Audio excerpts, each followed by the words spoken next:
100 000 personnes en Afrique, ok, qui sont convoquées par la suite pour l'entretien visa. Mais de nos jours, je puis vous rassurer que cette année, par exemple, pour ce même programme, les Américains se sont arrêtés à 39 500 personnes, contre 100 000 il y a quelques jours. À quoi expliquer, comment pouvez-vous expliquer cela?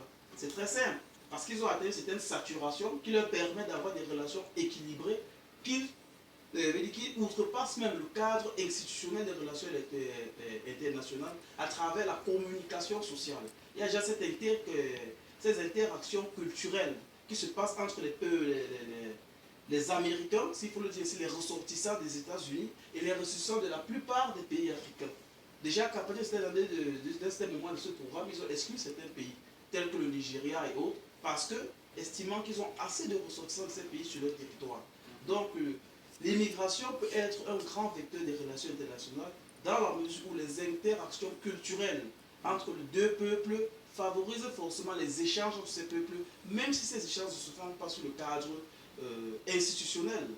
Le Cameroun n'a pas des ambassades partout, mais les Camerounais vont à Dubaï tous les jours. Ce qui veut dire qu'il y a une certaine relation entre Dubaï et le Cameroun, par exemple.